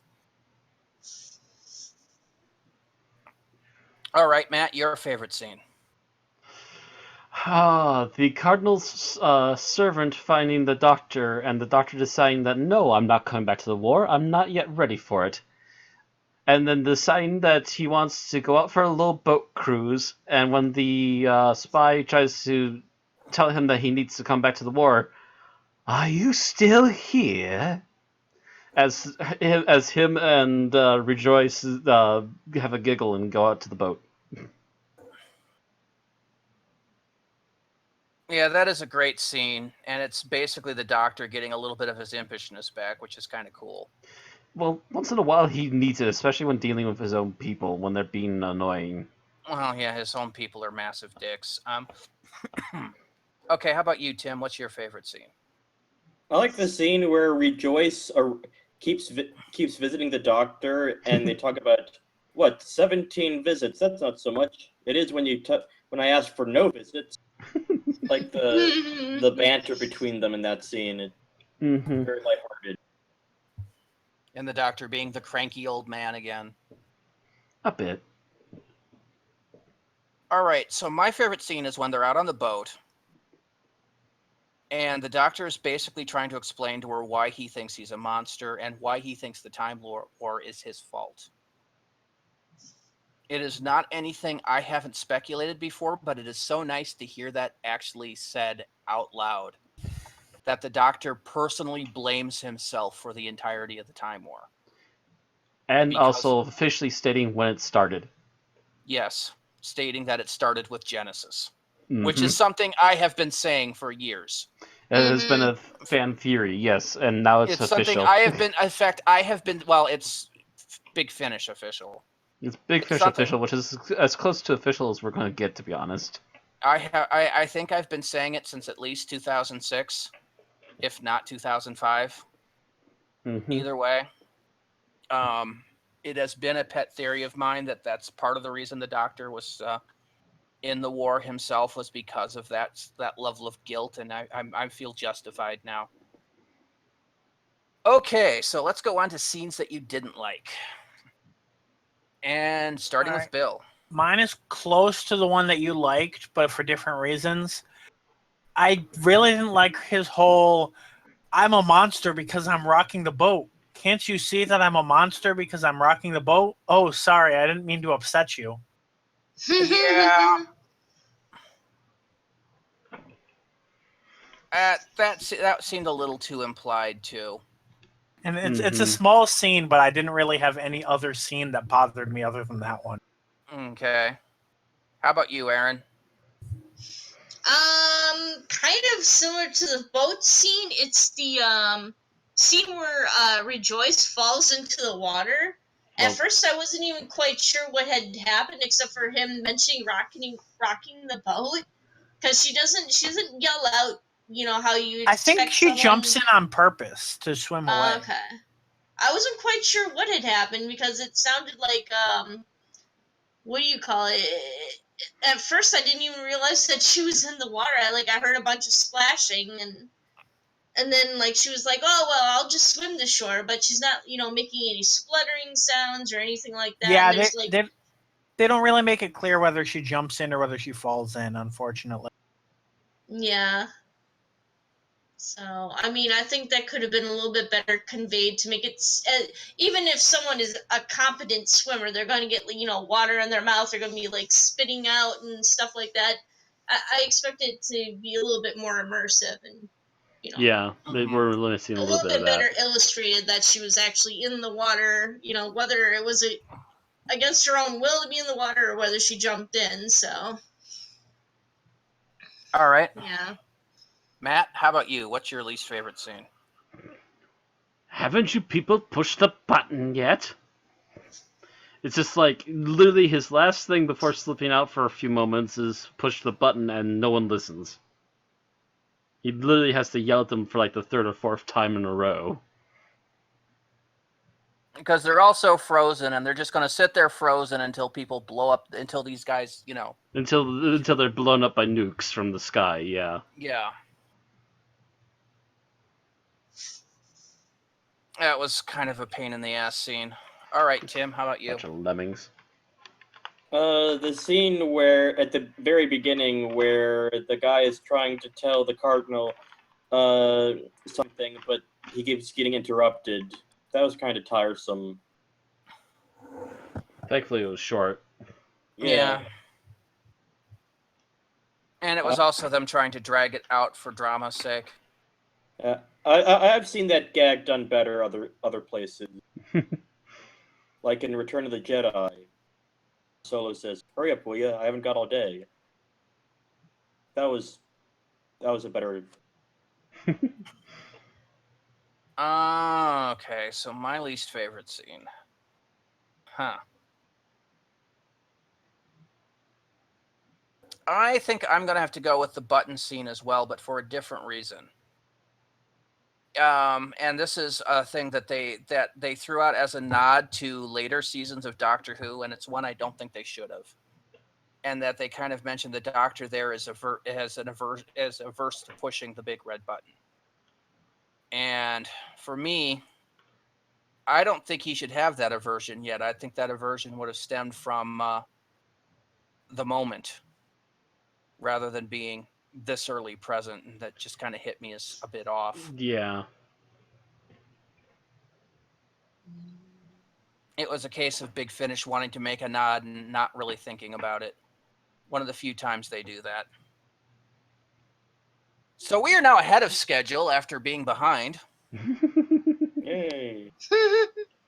But we're only ahead of schedule by a little bit. Yep. So is there anything else anybody wants to say about the episode for a few minutes here? We got about 5 minutes. John Hurt was actually really good. Just John overall. Hurt is really good. Yeah. Yeah. Mhm. And in fact, if anybody was the weakest in here, it was Rejoice. And there's nothing really wrong with Rejoice. Right. It's just, She wasn't really given much to do. yeah, she's overshadowed by. Yeah, as the story mentions, it's kind of like a companion intro story, except with a doctor that doesn't get a companion, which means it can't have a happy ending. Which we've seen a couple of times. Um, She's just overshadowed by that attack beard. well, I mean, you remember the finale for season 1 of New Who, where you've got the lady on Satellite 5, Right. whom the Doctor is treating Was like she she's killed going by to... the Daleks? Yes, she was. Mm-hmm. Then, of course, the following year you have the lady that got turned into a hologram. Mm-hmm. So it's something that New Who has done on a fairly frequent basis, where they toy with the idea of showing you a new companion. And go, nah, that's not it. They also did it and then re-lampshaded it when they showed us Osgood. Mhm. A couple times, yes. And the thing where the Doctor sounds like she's going to make her a companion, she turns out to be a Dalek, but then turns out to be a version of somebody who's later a companion. Yeah, Moffat. Moffat and your convoluted plots that go to nowhere. Yeah, but basically she's overshadowed between John Hurt being John Hurt and Jacqueline Pierce being Jacqueline Pierce.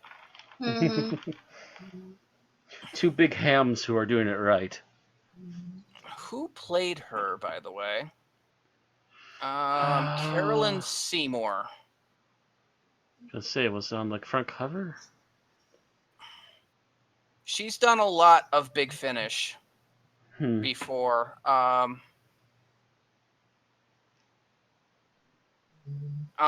In here and there, so never like a recurring character. I'm trying to see if she's known for anything else.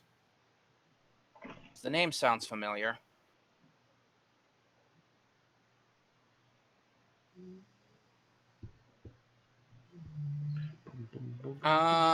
Congo, Gears of War, But yeah, also speaking of Mass that, Effect games.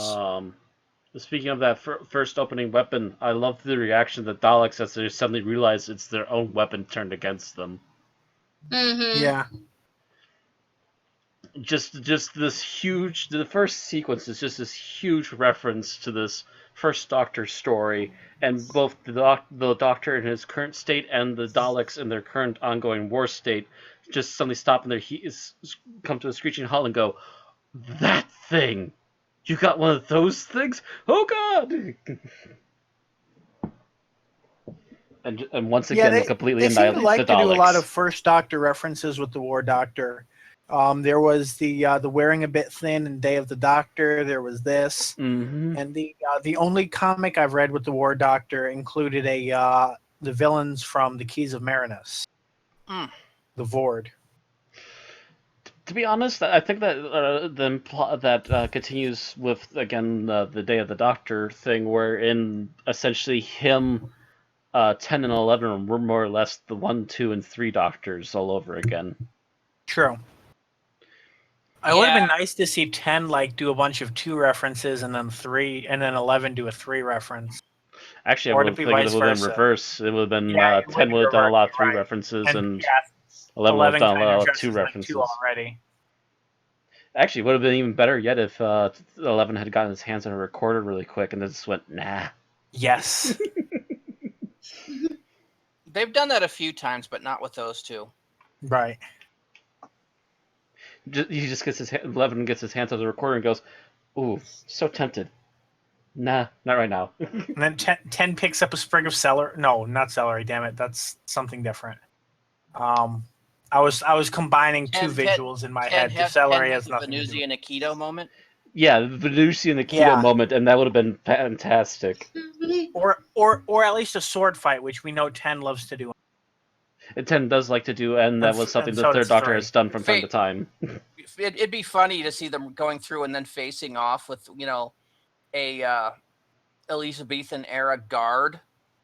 And 10 just looks at 11 and goes, I just remembered something. Didn't we used to know martial arts? Then flips a villain. He just goes, I miss Funushi Nikito, and flips somebody else. Yeah! That would have been cool. That would have been absolutely awesome, but oh well. Just our thoughts. Anyway. Just our And of course, random 10 thoughts. is also the one that travels with one of 3. That used to travel with one of 3's companions. True.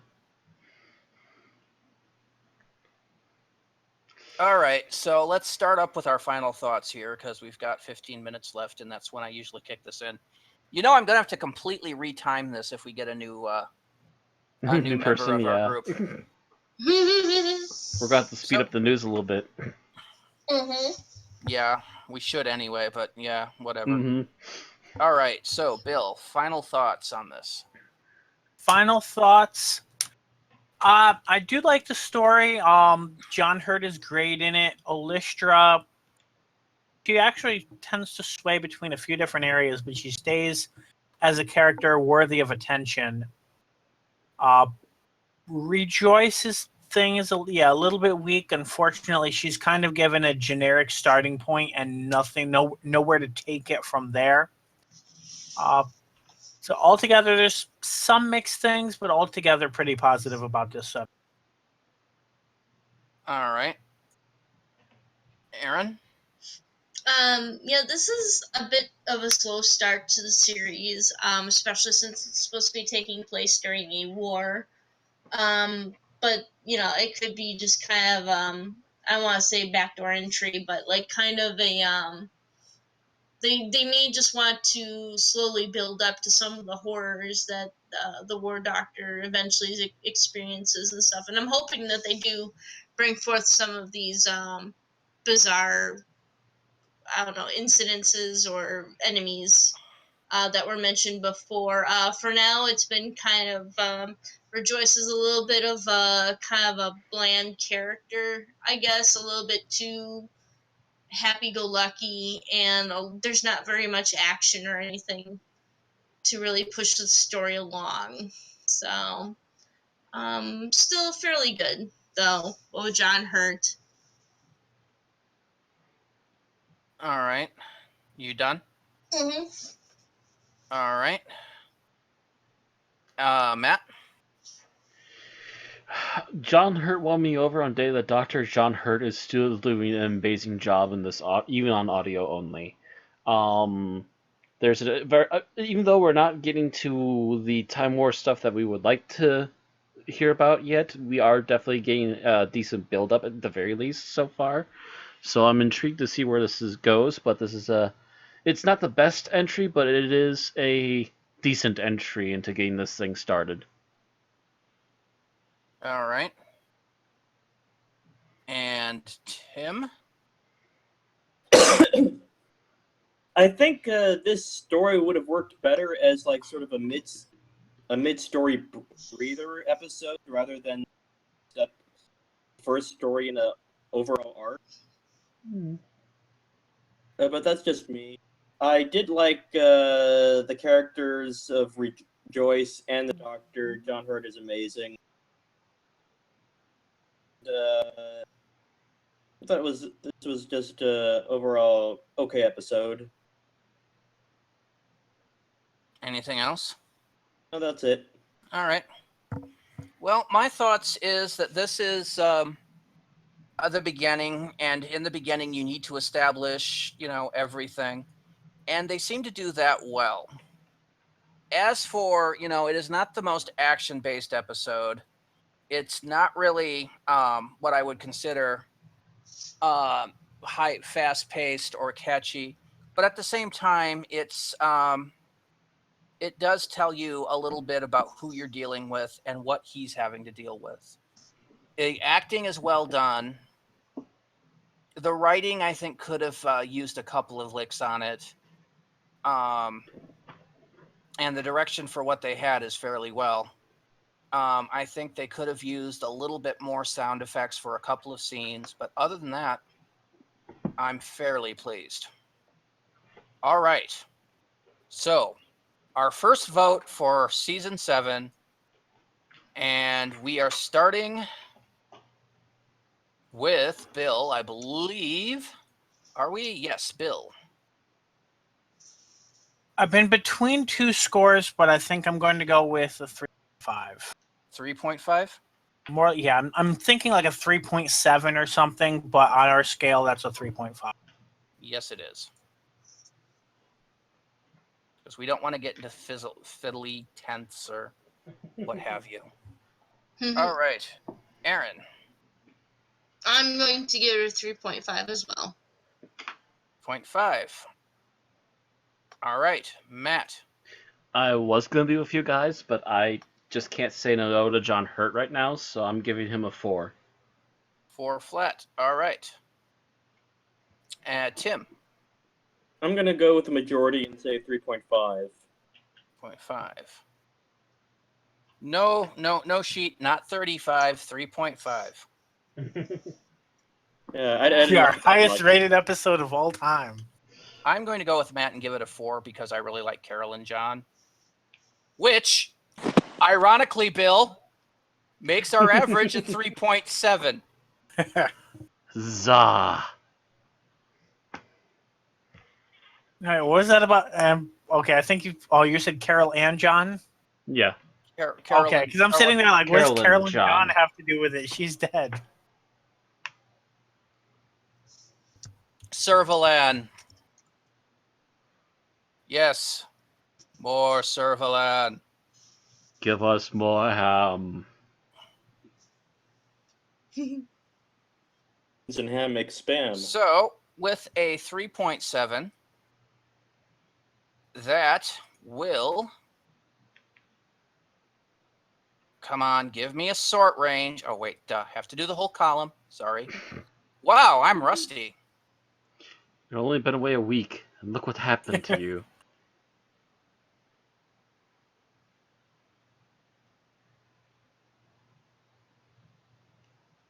3.7 will put this at number 97 of 172 things reviewed. So not even our halfway mark. Nope. 3.7 puts this on par with Flatline, The Moonbase, The Daleks, The Destroyer of Delights. It is better than Resurrection of the Daleks, Full Circle, Tomb of the Cybermen, The Woman Who Lived, The Doctor, the Widow, The Wardrobe, but is worse than Ghostlight, Enemy of the World, The Girl in the Fireplace, Invasion Earth 2050, Day of the Daleks, The Red House, and Robot of Sherwood. Still overall surrounded Seems by to be in fair company. some fairly decent company, yes. Yeah, we're very top heavy with some good stuff, but we keep trying to put more crap in there, and we've gone through some of it. I mean, we put Trial of a Time Lord on there, and that hit some rock bottoms. Mm-hmm. oh, not some rock bottoms. We still say Journey to the Center of the TARDIS is the absolute worst thing we've That's ever still seen. the absolute worst, but still. And the second worst is Cyberwoman. Could be that New Who has actually produced the worst of Doctor Who? Dun, dun, We still haven't done the Gunfighters, the Web Planet. Oh god, the Gunfighters. I'm not looking forward to that one at all. I I've know, actually managed to avoid it. Invasion of the Dinosaurs. The fact is that the story itself is not that bad, although it has some historical faults, which will deduct some points for me for somebody that was, supposed to be doing historical dramas. And then proceeded to make it worse by that stupid segue song. Which apparently drives everybody crazy. We will get to that when we get to that. And we're not there right now. But anyway, we are at Oh It's- God, it's I pretty actually much lost. closing time. Yes, it is. Yep. So if you enjoy listening to us, please go ahead and like the video and subscribe to the channel on YouTube and Twitch. You can also follow and like us for news and updates at facebook.com/unearthlypodcast and and twitter.com/unearthlypod. And if you want to go ahead and support us with your pocket change, you can head on over to patreon.com/unearthlypodcast and do so there. Only takes $1 a month. All right. So next week, we are going to continue on with the War Doctor trilogy, as we will go and find out what the Doctor has been assigned to do. And hint, hint, it's not that pleasant. In the midst of the Time War? Nah, never. As we will get the War Doctor, The Thousand Worlds, written by Nicholas Briggs, and starring John Hurt as not the Doctor. Not the Doctor! And Carolyn Seymour. Alright, see you all next time. Till then.